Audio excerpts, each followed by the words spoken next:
Hello, folks. Can you hear me? Yes. Okay. So, what I tried to do is I tried to make our readers today co hosts. So, you should have controls over your own audio and that sort of thing. And, just to make sure that we're not under a din of background noise and dogs barking and all of that. Um, Please bear with me. This is my first time hosting a virtual reading, and so yay! So I with everything going on, I hope this all goes well, and I'm sure it will. I know we're in store for amazing readings. I'm so excited about our readers today: Brittany Michelle Edmonds, Mel Michelle Lewis, Katia Espinosa, and our guest readers, Elle Lewis and uh, Ariel. Is Ariel here? I'm not seeing that person. Okay.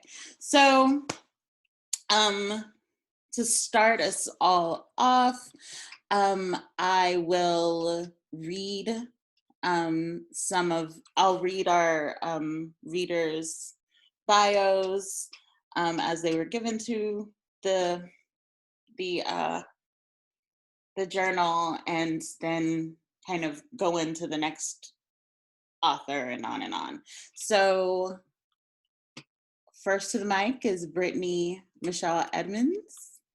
Is that all right? Okay. Brittany Michelle Edmonds is a scholar of 20th and 21st century African American literature and culture.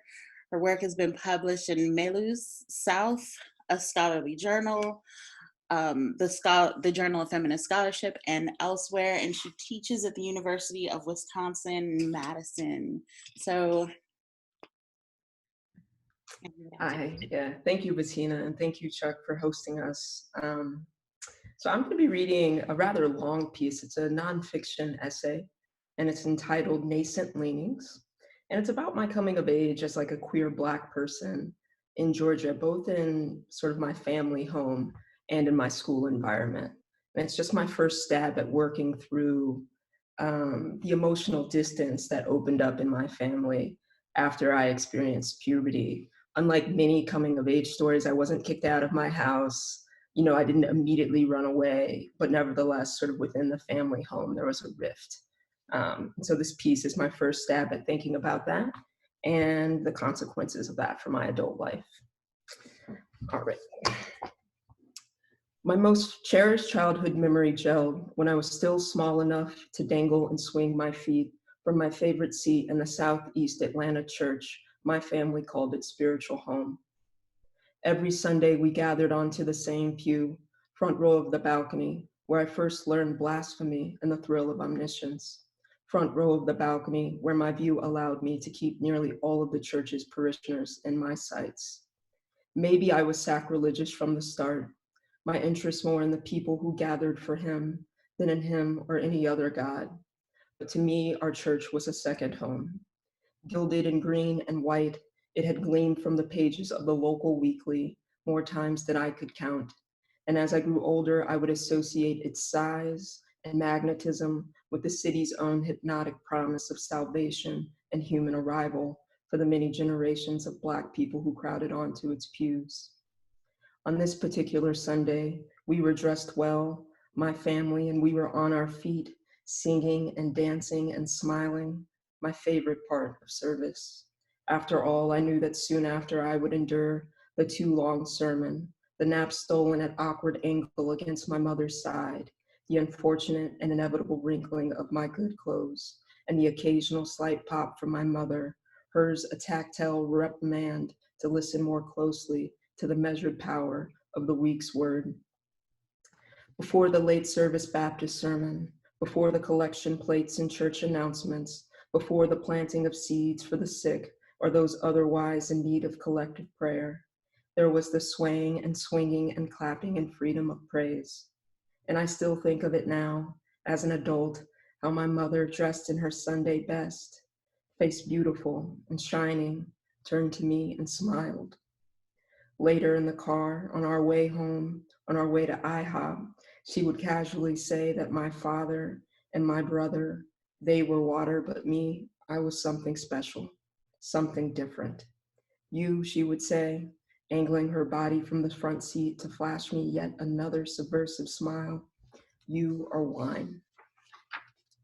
It's certainly true in more than one sense, but what could my mother know of my differences cost, of how she would come to fear me and my difference, how others' fear would corroborate and intensify her own, how later as I grew older, me and my difference would register not as divinity, but as provocation of damnation in this world and the next, as reason for me and my difference to be cast off and cast out. It was well remarked even at an early age. If I was called a funny child by my family, friends, and foes alike, there are too many reasons, too many eccentricities, too much audacity and pride packed into the body I carried. Black, masculine, girl. My peers sensed the danger in my difference early. Still, I was a source of fascination before I was one of terror, but eventually the lessons came, hardening during adolescence and gaining the rigidity of decree as my body grew older and needed to be disciplined into the ways of right folks, straight folks, those who smear queers or worse, tolerate them. As a very young child, my mother has told me that I had so little to say, was so unwilling to talk or interact with other children that she feared that I would never be properly or successfully social. Unwittingly, she enrolled me in team sports, soccer, basketball, swimming, that graced my nascent leanings with both posture and alibi. I was abnormally bookish, yes, but what I enjoyed most was an intense physicality not often celebrated in young female children. My predilection for basketball shorts and expensive sneakers and rough play was offset only by the curious affection I inspired in my white male classmates. My parents still recount how Josh and Joey were always at my side, how Josh, on learning that I could not make his 8th birthday party, decided to move the date just to accommodate me. Maybe what my parents were celebrating was the fantasy realized, the American dream, blackened and all our own, their daughter invited to birthday parties and coveted, even across the color line. Theirs was a dream that sought achievement and decorum as bulwark against the nation's great long shame. That elementary school esteem, though, would eventually give way. A sneaking awareness of the danger of my difference arrived, it seemed, overnight, like newly visible shocks of hair or the nuisance acne that dotted across my brow and cheeks, or the conspicuously clasped hands of couples in our now middle school hallways. Small slights settled into my life and marked a new horizon. There was no final Du Boisian scene of rejection. Instead, my hitherto unmarked inclusion was reversed by quiet cruelty. A young white boy named Dustin, who often came to school dirty and smelling, announced proudly to us all as we labored on a group project that he and his father would be going to Niggerville that weekend. I looked around. Breath and gravity fell out of my stomach. The energy of the group shifted. Everyone stopped speaking, stopped working. Their eyes flicked back and forth between me and Dustin, spotlighting what I would come to know well, that to highlight those who do not belong, those who categorically could not belong, was the surest way to secure one's own inclusion, one's own freedom from slight, of knowledge of oneself as the lowliest member. I asked Dustin where Niggerville was, what he and his father were to do there. I do not remember Dustin's responses. I do not remember if any of my other fairer classmates spoke up, but I do remember their smirking indifference, the way they all collectively registered my confusion and my isolation as triumph. When I went home and told my parents, the ritual humiliation was compounded. They laughed at first, then eventually exchanged looks with each other. Eventually, they contacted my teacher. The scene and the shame at its retelling, the looks from my peers and my parents both, suggesting that I should have somehow known better, that my violation was due to my own naive trust, that my own bold desire to simply be meant in part that I deserved what I got. That scene would recur again and again in my life, which is to say that my least favorite childhood memories are many, innumerable even. I began to wear in my body the understanding that what in my early youth could be explained away as eccentricity or exuberance was now in adolescence a harbinger for waywardness. My difference splintered me worldly and divine. Wine, a key manifestation of divine miracle. Wine, an augury of transformation for who and what it touches. Wine staining, wine inebriating, wine disrupting any notion of the existing way of things. Wine blurring the names of purity and order. My mother smiled at me differently. She asked, "What happened? You used to be so happy." For all the eccentricity I courted, I strove to emulate my parents. My, my parents who always registered to me like people out of a movie. An attractive couple, two first-generation college students who fell in love, found success, produced children with alliterative names, and by all accounts won the good life. Decorum and achievement were the only possibilities available to those children of the Blackened American dream. The broader story here is about what that does or does not secure, about who gets left by the wayside in the fantasies of progress, about who must be cast out and cast off in the names of decorum, achievement. The broader story is about what it means to bear and wear the faces of others. Maybe, I thought naively, my fight would not be so different than theirs. Maybe I could achieve and wield my achievement like shield and emblem, use it to beat back my difference, to transform it from the terror it now represented to my peers and my parents, back into the wine that once dazzled my mother, made her smile as if she were looking into the face of a god. I was determined to follow in the steps of those who had already beaten the odds. I wanted to be like my mother, who was kind and smart and perceptive. I wanted to be like my father, who was stern and dignified and always sharply dressed, both ideals existing in one body, both ideals carried like a burden. I made a plan. I routinized my life, made timetables for when and how I would study, and as I grew older, I continued to take church and my moral life seriously. But as I set my course, I would soon sense that my difference interrupted my parents' understanding of their own, shattering their vision of the American dream, blackened and reproduced into eternity. My least favorite childhood memory occurs after its technical end, when as a teenager, I am seated across the table from my father, still stern, still dignified, still well-dressed, but also increasingly angry, controlling, and mercurial in a cheap diner. He asks, "Are there any boys you're interested in?" He asks, "You do like boys, don't you?" We both sit in silence. We both understand that his question is not a question, but a directive. "You do like boys, don't you?" I say yes. I think often of this moment, how my father's own fear warped his vision, how he could recognize me and yet be unable to bear seeing me. A similar incident would happen a few years later, this time with my mother. Cuddled up on her bed, we watched Monster together. I was well into high school by then. My mother watched attentively. My mother did not comment on Charlize Theron's heralded transformation.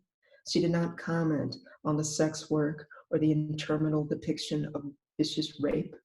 But when Eileen Wuornos finally mid-movie embraced her desire for Selby Wall in a seedy hotel room, my mother could no longer hold her tongue. "She definitely deserved an Oscar for all that," my mother said, letting me know at once that what I thought had been our clandestine bonding, a window into a confidant, a recognition of difference alongside humanity, was in fact another lesson. Eileen Wuornos was monstrous not because she was a murderer, or at least not primarily so, but because she desired another woman. To desire women was monstrous, disgusting, degrading, and the performance of that behavior was worthy of Hollywood's highest accolades. This narrative is familiar enough. How the parents do not or do accept the child, how the mixture of love and rejection confuses and thwarts the child's ability to love themselves and others, how silence becomes a necessary weapon against both parental denial and personal shame and the child's own becoming, how silence creates and extends an undefined bridge that leaves both parties still connected but at a distance. It's an understatement to say that I became cynical, distant. At 16, I discovered and decided that I was on my own. At 16, I decided that I would work only to escape, work only to find a place where I could be, a place where shame was not my first or last name, a place where I would not be cast off or cast out so that others could belong. My achievement and my decorum could not silence nor make my eccentricity invisible, but they could be my ticket out. Around the same time, during high school, I went to the movies with my brother on a Friday night. We ran into some friends, and my brother witnessed subtle status games that found me on the losing end. He said, "Don't ever let anyone treat you that way." That remark completed my hardening. I didn't watch the movie, and now I forget what it was, but I remember vowing to say no to any request for a year, to not be cowed by anyone into anything. I continued to excel in school. I worked on the newspaper and the yearbook. I was elected debate team co-captain and president of the school's honor society. Whatever contempt students had for my difference shrank before their esteem for my know-how. This was another lesson, something I carried with me as weapon and shield when I matriculated to a college far from my home and my parents in upstate New York. What to make of this asymmetry of calls and responses, of learning not to answer when called out of one's name? This is no simple litany. This is not about the actions of others, nor my own defenses and sometimes retreating withdrawals, but about the confusion that dwells in ambivalence's wake, about the marks that difference births and bleeds, being told that you are wrong and thus fair game, that people can poke and prod you and peremptorily reject you and become defensive in your very presence is violence. Worse, like all violence, it's nearly impossible to anticipate. Over the years, I have learned to respond to these scenes in ways that occasion me less pain, less anger. But still, like Zora Neale Hurston, I cannot help but be astonished by those who would deny themselves the possibility even of the pleasure of my company. I turn to these moments frequently. They are part of my ongoing experiences, and I still learn from them. To live in and out of time, to reject the vision of the present as a steady march away from the past, is to assent to the fluidity of a life never exhausted of possibility. There's no vignette that could capture the shame that for so long saturated my life, the shame that had to be unlearned in fits and starts. There are no words for the ways in which my always being on the outside gifted me with compassion and a compulsive need to return to these memories and to love myself through even the most difficult of them.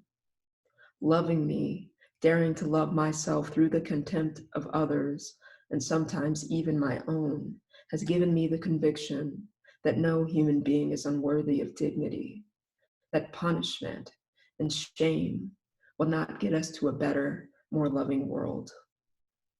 Even though I left the South as quickly as I could some 13 years ago, I still adamantly identify as a Southerner. In part, this is about laying claim to hard-won knowledge. To claim my Southern provenance is to recognize and name myself as the product of a very specific set of social mores and experiences. Yes, in the South, I learned that difference could be liability, but I also learned to revel in the absolute miracle of my being. Learned to risk knowing and loving imperfect people. Learned to practice the courage to remember that I could change whatever and whoever dared come into contact with me. My mother's smile has never been brighter. Thank you.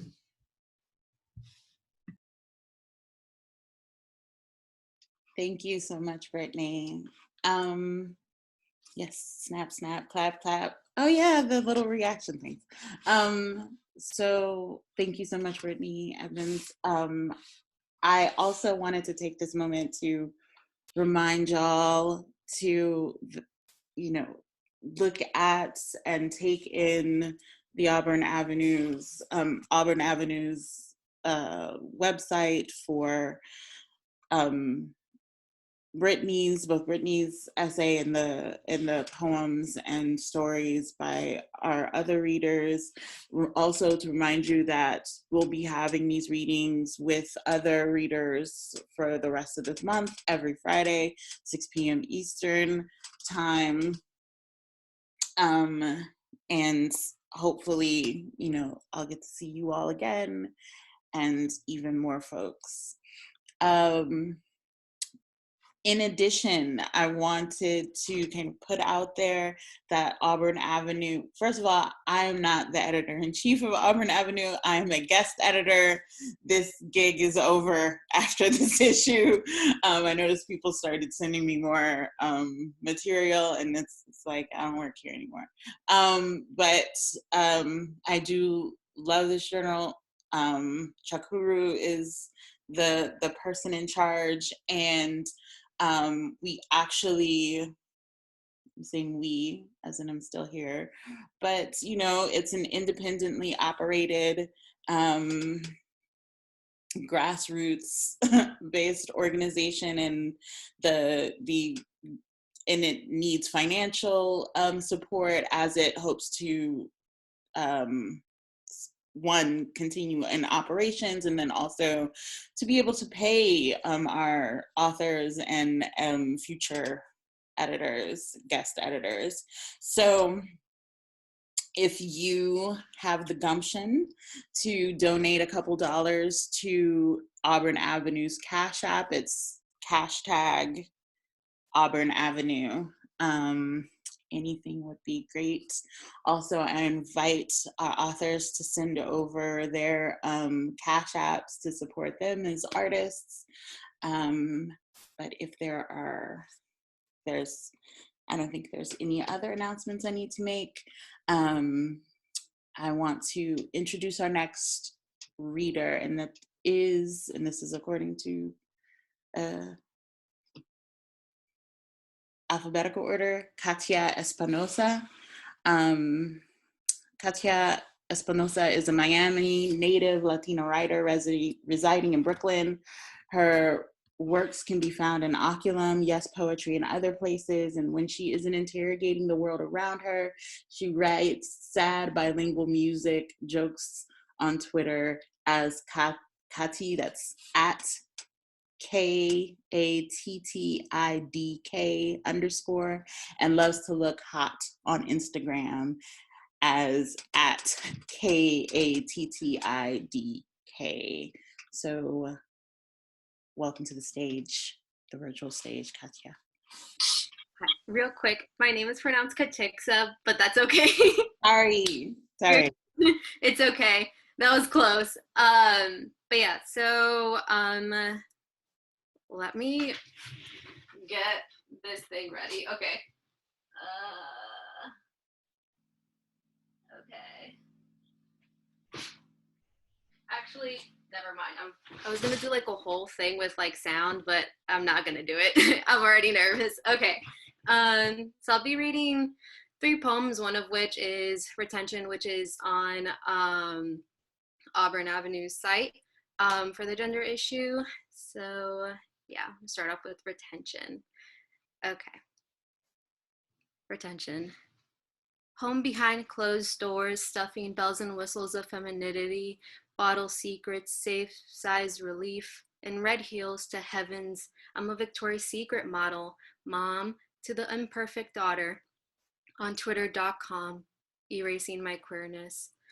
Home behind closed doors to Juan Gabriel saying, lo que se ve no se pregunta, to come out in pink leather, turning me inside out, to love screaming with mouths on twitter.com, erasing my queerness, leading to utterances of aggression, buried in the closet, away from vulnerability, deep in my uvula, everything is kept, is too complicated, screaming outside of facades, shut the door before anyone sees, I am on twitter.com, erasing my queerness, home behind closed doors, leading to utterances of aggression, buried in the closet, stuffing bells and whistles of femininity, away from vulnerability to bottle secrets, deep in my uvula, everything is kept safe, sighs of relief, Juan Gabriel saying, lo que se ve no se pregunta, is too complicated, to come out in pink leather, turning me inside out, screaming outside of facades, in red heels, to the heavens. I'm a Victoria's Secret model, Mom. It's the imperfect daughter, to love screaming with mouths, shut the door before anyone sees. I am on twitter.com, erasing my queerness. So that was one. And then that one was actually like this is the first time I ever wrote about my queerness, because a lot of my life has always been like a secret. A lot of my life has always been a secret, something that I can't talk about. That's intergenerational trauma. But yeah, so when I brought this to workshop, I was like scared. And then when I was like, oh, let me just like put this one out in the world and let's see what happens. And then it was accepted at the beautiful journal at Auburn Avenue, and I was surprised. But then also I was like, oh my God, I'm gonna be capital S sane. And it's very freeing, and I'm loving every minute of it. And I love that people are enjoying this issue and this poem and the work, beautiful work that's been involved into the journal. So the next one is from my senior thesis. I'm a college grad, so this semester. And so this is one of the poems, or both poems I think are gonna be, or from this thesis. So here I am. Okay, and this is from Under a Knife Edge. A quinceañera is not becoming a woman or a celebration, this eulogy hidden inside a heel, like dogs do beside their owner. Tell me of the military diet or the weeks I trained myself to purge in order to come of age with, yes, my hands are breaking open flesh, asking, am I a woman yet? There is a lump in my throat asking for more until there is nothing but pieces of forced shut eyes, unveiling the curvature of my hips, saying, ahora si te ves como una mujer, tell me how to die unceremoniously, an ode to the women before me. I give you my limbs for you to celebrate my culling.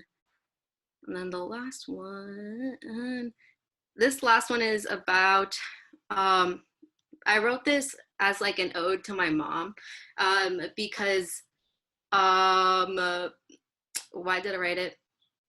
Oh, because I used to blame her a lot for a lot of the trauma that I've endured, but I like neglect to, and this doesn't excuse her for the things that she's done, but she's had like a lot of fair trauma herself, and motherhood is not an easy thing. And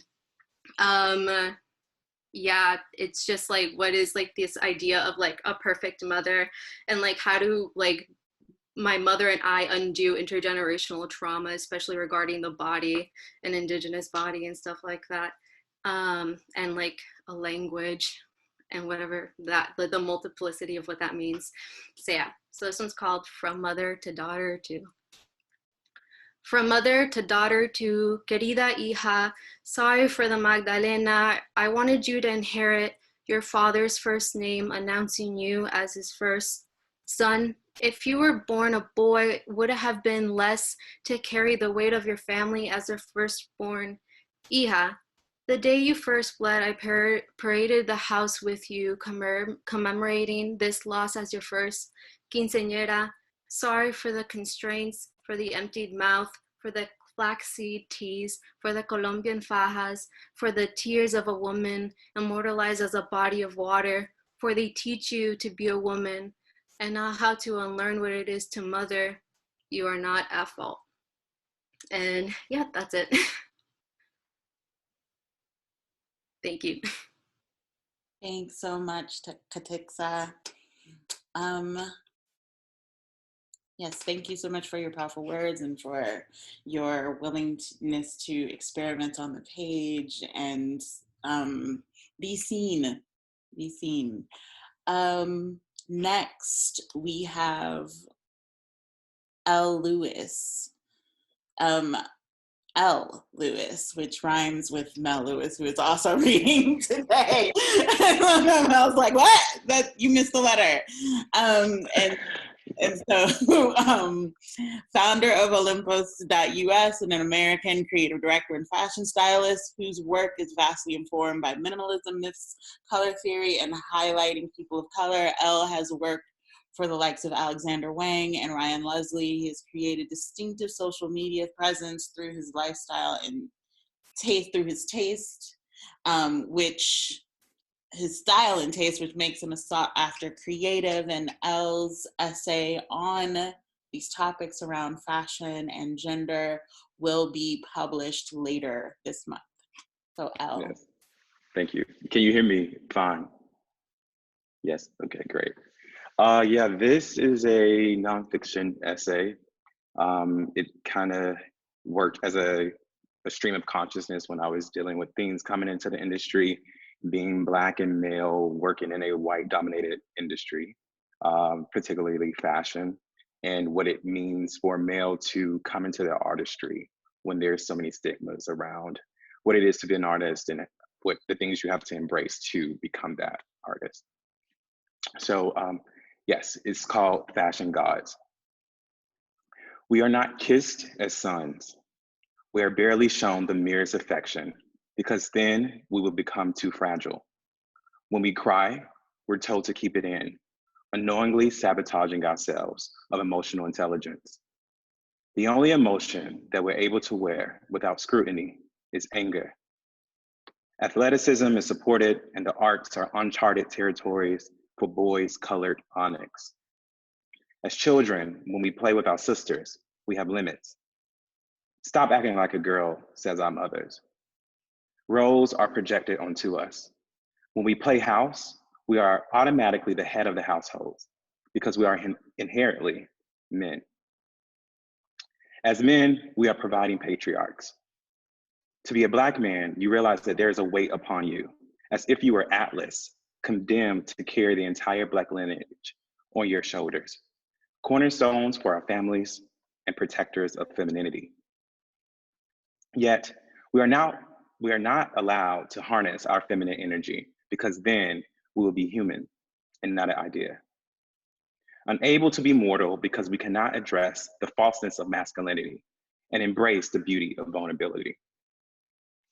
Every I love you out of our fathers' mouths is delayed. In that delayed response, our hearts stop, then beat again. Face to face with Hades, dying and resurrecting in a matter of seconds. It feels like such vulnerability, and in minutes, kills them. When we hug our brothers, it's never for long, scared of male intimacy, a forbidden territory. To be without this love and affection, we might as well be vapid Black bodies in river Styx. Don't show signs of weakness, and you must man up because your family is counting on you to be successful. In some cases, you are the first of your family to graduate from college with, dare I say, a degree in fashion studies or art history. Why did you cringe when you told your father you chose fashion over biology? Maybe because he said the color purple was for girls way back when, or that tying a jacket around your waist like the preppy Southern Californians of Saved by the Bell wasn't for boys. But you were simply hot and wanted to be stylish.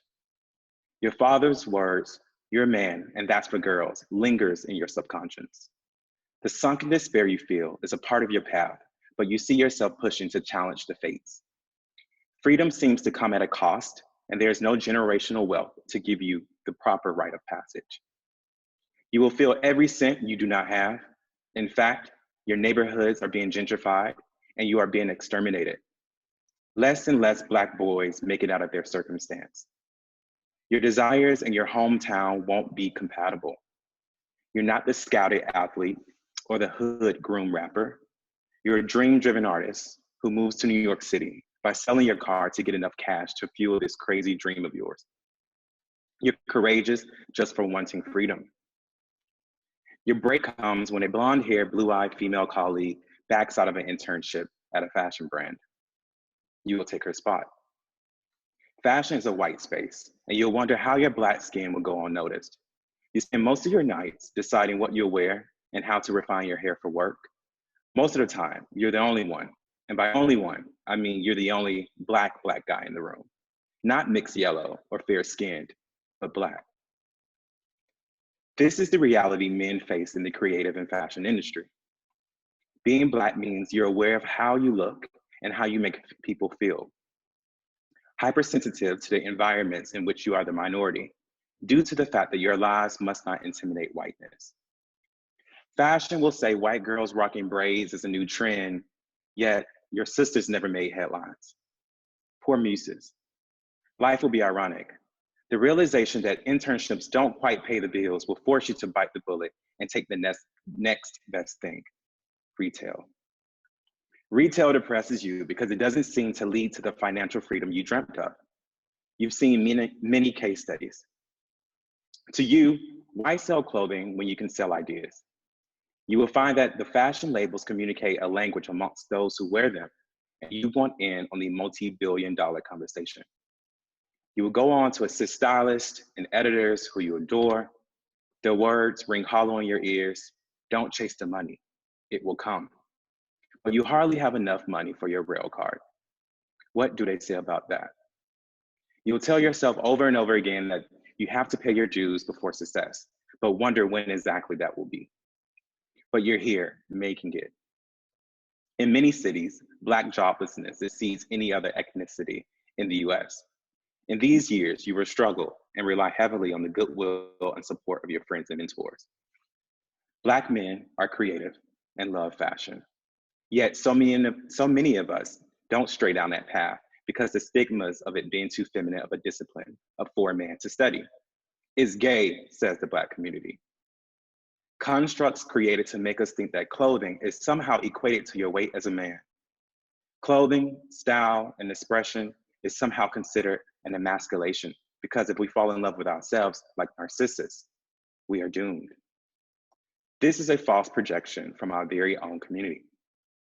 To care too much about your appearance is a female characteristic, we say, and to think that the vast majority of the world's most renowned fashion designers are men, but not Black men. Black men do not dwell in these spaces. There are exceptions like Stephen Burrows, Patrick Kelly, Andre Leon Talley, Patrick Robertson, Diddy, and now Kanye West. Still quite a small percentage. Our absence in the fashion industry has come from our family's ignorance for such a career path, along with the prejudices we face in predominantly white industries. The Black truancy in white spaces has birthed an intimidating mystique for the Black male. We are not easily read, and it seems white people are wondering how we got here. Fashion has a pretentious aura that doesn't welcome the unknown. In terms of Blackness, it has only been celebrated to market and generate sales. The phrase, "we Gucci," means we're fine, we're okay, or that all things are going well in the current moment. Fashion has adopted Black culture. However, fashion doesn't seem to care about this custody battle. Gucci never mentioned its Black-inspired designs until Black Twitter resurrected Dapper Dan. Fashion seems to be intimidated by the Black male due to their inability to understand their narrative in the creative space. There's a void of Black men of influence, boxed in until we reach a certain class level, a space made up of only celebrities. Right now, a Black boy is not being hired for an internship because a white girl fits the mold. Right now, you will see many Black male models without longevity. Right now, Edward Enninful is the first Black male editor-in-chief of any Condé Nast publication. Right now, Andre Leon Talley just wrote in his memoir that Anna Wintour is incapable of human kindness. And right now, a Black male is being scrutinized, and his only chance of success is having the ability to code switch seamlessly outside of him being extraordinary. Black men are not in the front rows because they are not celebrated. Eureka! A free app on your phone becomes your biggest ally, allowing you to celebrate yourself in a digital universe. What was once used to play sepia tone filters on your vacation pictures will now become one of your biggest tools to your success. Instagram, a place where artist-prone lifestyles intertwine. Even here, it seems like you have to compromise your freedom of expression in order to fit into this small 5x5 square image. More people projecting their thoughts onto you, something that never really goes away. You want to be your truest self, and you'll want everyone to stop policing your masculinity and imprisoning you in this fragile image of the Black male. The person who was once called a sissy is now faced with the Sisyphean task of uplifting your brothers into self-acceptance. Men must learn to love their entire selves, the sensitive and the mighty. Finally, you can show how human it feels to embrace your masculine and feminine sides. You'll have concern with the very fashion items that make you feel good. You are no less of a man for your well-groomed wispy afro. Many will perceive that Black masculinity and vulnerability cannot coexist, but you will simultaneously be the anomaly and advocate on why it can and must. The display of self is a lifelong course of self-understanding for others to subscribe to. It's okay, Black men. You're beautiful, vast, and it will be loved, worshiped. Thank you.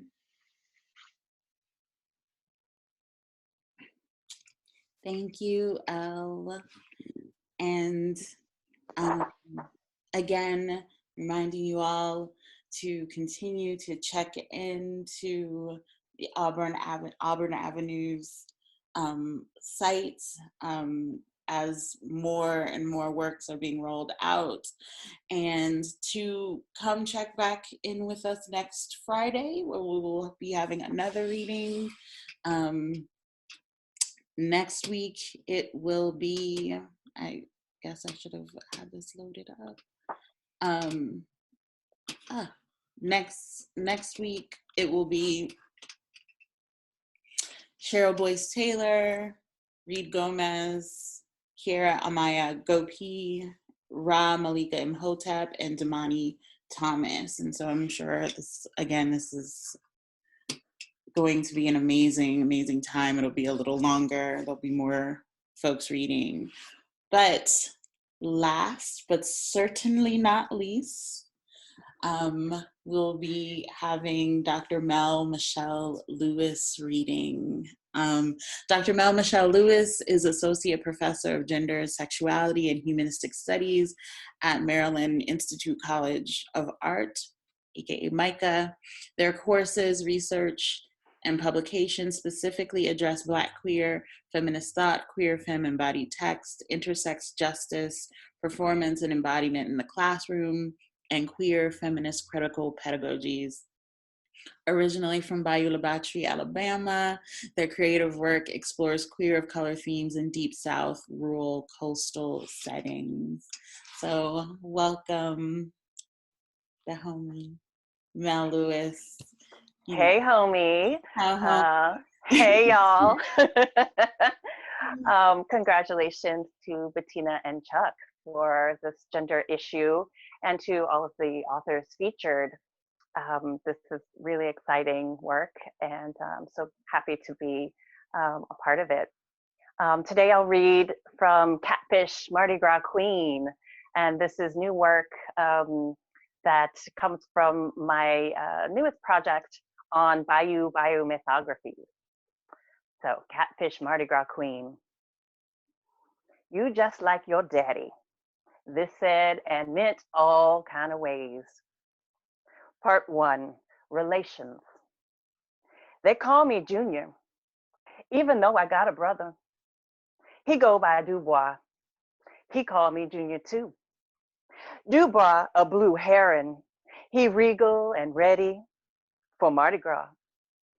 He slick his hair and shine his shoes. He's slow and pretty. He go out clean and come back clean. He's still and sharp. He like to see and be seen. He like to look but don't touch. Dubois don't like no trouble. Eyes a steady oak tree.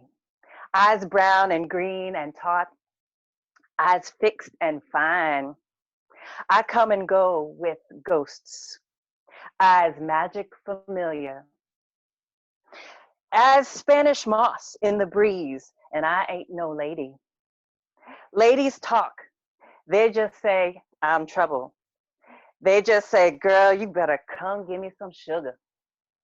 They just say, you just like your daddy. Part 2, lady friends. Tain't nothing wrong with lady friends. Folks round here known Miss Isidore and Miss Chevry all their life.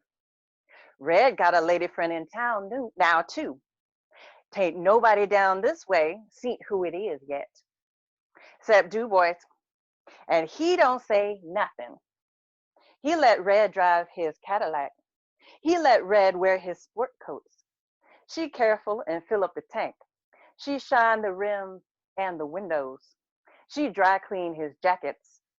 They both good at being friends and keeping confidence. Dubois don't like no trouble. Tain't nothing wrong with lady friends. Ma Chevry can fix on your boat for a Sunday dinner plate, clean your catch for a jar of fresh lemonade, repair a cast net for a pecan pie. She just like her daddy, Captain Chevry. Everybody know about that. Ma Chevry's lady friend is Miss Isidore.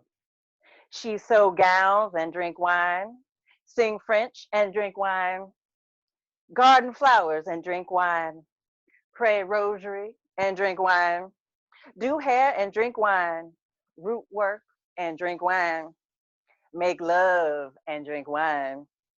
But she don't cook nothing for nobody, and everybody know about that. Miss Isidore looking real good for her age. She sure like to flirt. When Ma Chevry out fishing, she say, I'm a handsome woman. I'm just like my daddy. Miss Isidore like women like mules, seasoned and dependable. I really ain't neither yet. Everybody know about that. Miss Isidore love Ma Chevry. Miss Isidore love her mules too, especially the one her daddy gave her. And Magic Black Isidore been dead at least 50 years. The mule is an old good boy. His name, Marion Anderson. It been Marion Anderson since the first day, and he don't mind one bit. Miss Isidore loved Ma Chevry and Marion Anderson. She called them both Ma with the same tenderness. She loved them more than she could say them, to them, or about them, and everybody know about that. Part 3, Mardi Gras Kitchen. Miss Isidore, Dauphine, and the ladies are carrying on in the kitchen, sewing gowns and pressing hair, kings and queens and courts and parades, balls all weekend. Mass on Sunday, Mardi Gras gumbo, king cake for Tuesday. I ain't about to go nowhere dressed up like the Pope. I'm just like my daddy, and that's what he say. He don't go to nothing except a repast after a funeral if it was somebody humble, and the blessing of the shrimp fleet. I ain't thinking about nobody's Mardi Gras, except maybe thinking about under Dauphine gown she gonna wear, about moss and salt water and hurricanes up under her slip. Don't nobody ask me what I know about that. Ladies are primping and fussing, can't find the parasol in the closet. Miss Tillman say it better not be in the tool shed with the fishing tackle. Mama dear get worked up. She say, parasol ain't no umbrella. She say she like to see my daddy walking around in the rain with all that lace she put on it. They all fell out laughing. Miss Isidore even spilled half her wine down her gown. is in her bosom. Mama dear can hear in the left ear a little.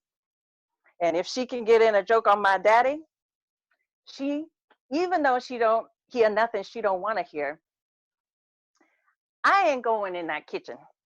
They gonna poke fun and try to get me up in a gown just to see if I'm as pretty as I am handsome.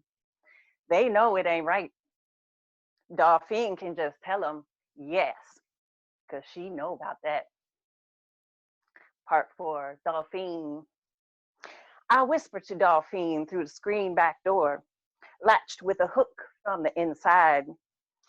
Pass me some of that moon pie off the counter. She sucked her teeth at me. She rolled her eyes.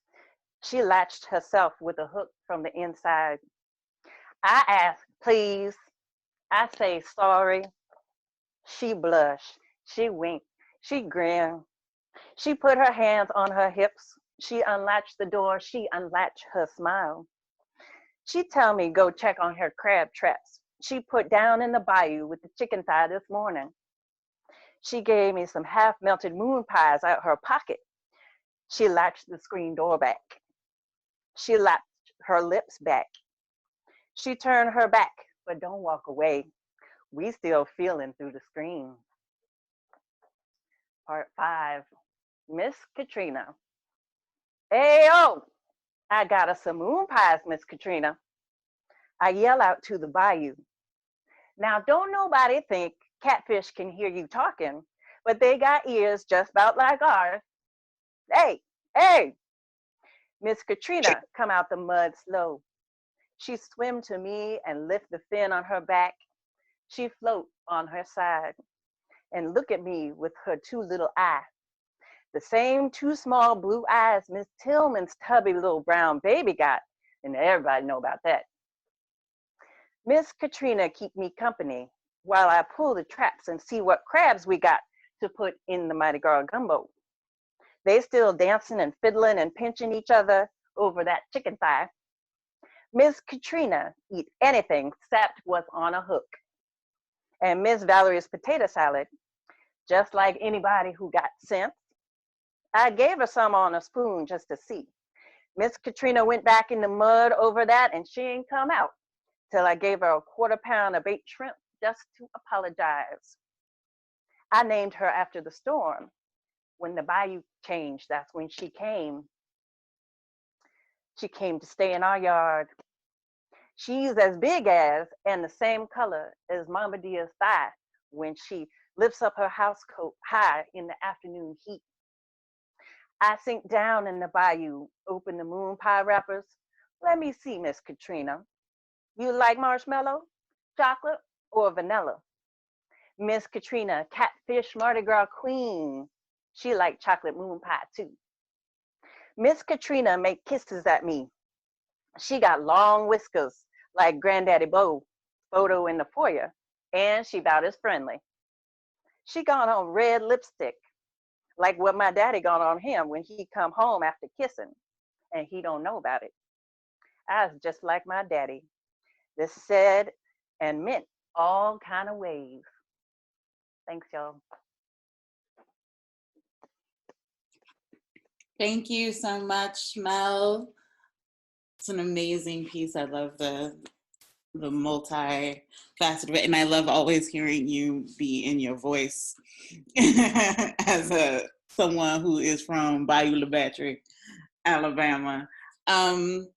So Mel's piece will be coming out, I think either next week or the week after next, in on Auburn Avenue's website. So please continue to stay tuned into to the journal as we're rolling out content.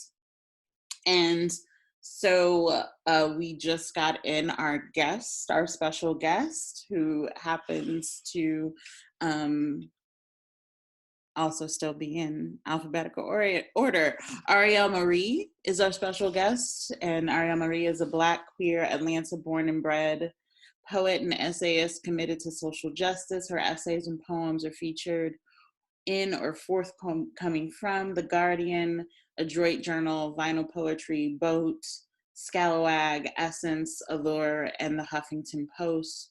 And her inaugural collection, Gumbo Yaya, is also forthcoming. Stay updated on her work on Twitter and Instagram at Yes Ariel. That's YesAurielle. Welcome to the virtual stage, Ariel Marie. Hi, everybody, and thank you so much, Bettina, for reading my long-ass bio. And thanks to Chuck and to everyone at Auburn Avenue for having me. I'm from Atlanta, born and raised, and have been such a fan for a long time. And I'm just really grateful for, this platform and all of the really dope readers. So, hey, everybody, that's my spiel. I'm going to do a couple of poems and then get out y'all's hair.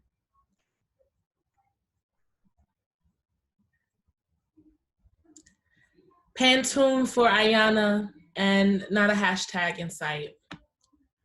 Look, there go a Black girl, body still tethered to her head. There go a Black girl, shirt still dry, no river of marrow or tears flowing from her head, no bile following her up the block. Can we call her into form?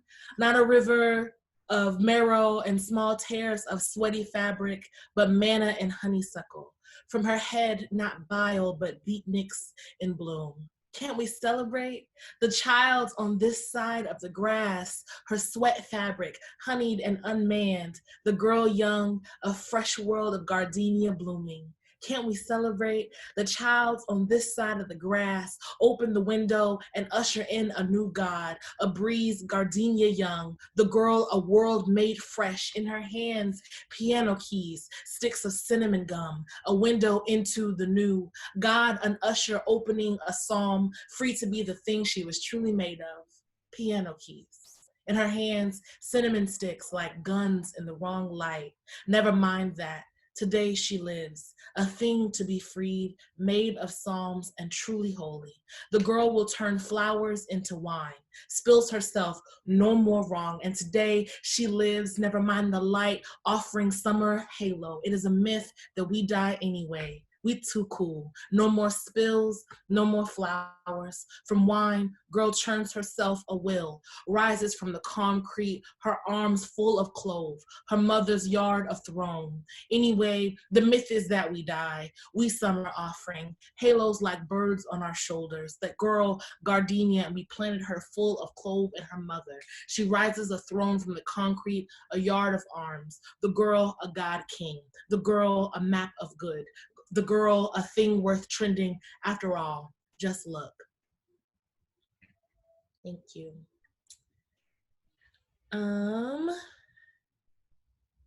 Yeah, I'm having such a strange relationship with gender right now. I think just because of what it means to be Black and to be conditioned as a woman. And I'm thinking about like all of the labor, like maternal technology of our understanding of Black womanhood and all the intersections that kind of hang out with gender when it comes to living as Black. So this poem is called All the Women Were White, All the Black Folks Were Men, But We Were Brave. And it's after the Black feminists of the third wave of feminism. There's an epigraph. I don't know if you're supposed to read epigraphs out loud. I'm gonna do it anyway. It's from a really brilliant philosopher named Kara Page, and it says, and it felt like they were constellations. We were constellations.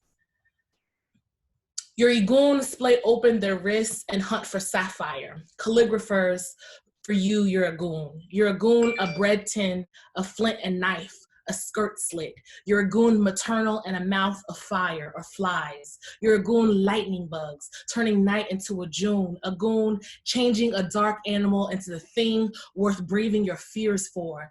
Like your mother, you are machete severed, and no one honors the spelling of your name. Your name, like your ancestor, beckon, and what a lovely mouth to salt a garden with, to forget its own invention. You're a goon trebled, your goon song lifting your chin to a cloud, defiance, a beautiful sound, and you, gorgeous cartographer, hollowing tenderness out like a well. You're a goon, the sky, drawing water up from the earth that is only water and is not blood.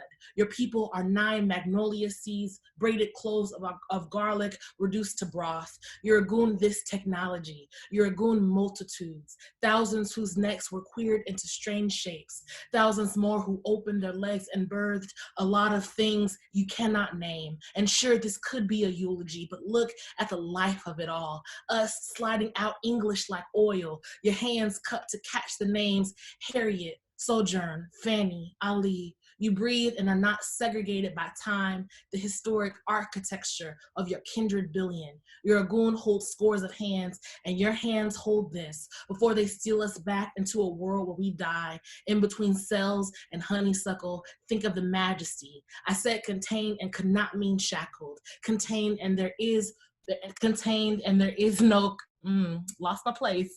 Contained and there is no iron but the blood unspilled, the blood unsullied by clay, by the bark of a night tongue, your people growing like a lineage of trees, a poem in which our mouths are a map to the Agoon, poem in which we define Agoon as ourselves in a new form. What strange science makes that possible? For Rakia to die in an alleyway and still give birth to a world, for Ayana to fall in the mouth of sleep and be no more, for Agoon to mean the most tender name we ever give our ghosts, for blood to stay in the shape of the stars, if only we could find it. In our bones we call this marrow, in the mouth manna, true shape. A mountain spits out from the dirt and we weep. What God did to them, what they have done to each of us. Sister, aren't you tired as me? I see you, the hip of a garden, root of a tree, Aragoon, an industrial magic, brought here in the trunks of trees, and now even the floorboards bend to our will. Aragoon, a maternal audacity,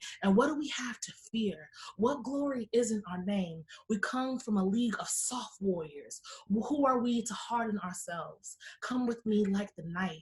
By the river we fashion our enemies into sails, our wildest dreams into a boat. We'll abandon the heavy. We'll leave this place for good. Thank you so much, Thank you. special guest reader, Ariel Marie. And thank you, everyone. Thanks to all of our authors, our poets, and our artists who submitted to this special issue of Auburn Avenue. Again, please stay connected. On social media at the Auburn Avenue. That's on Twitter and on Instagram. And join us next week where we'll be having another reading. And thanks again.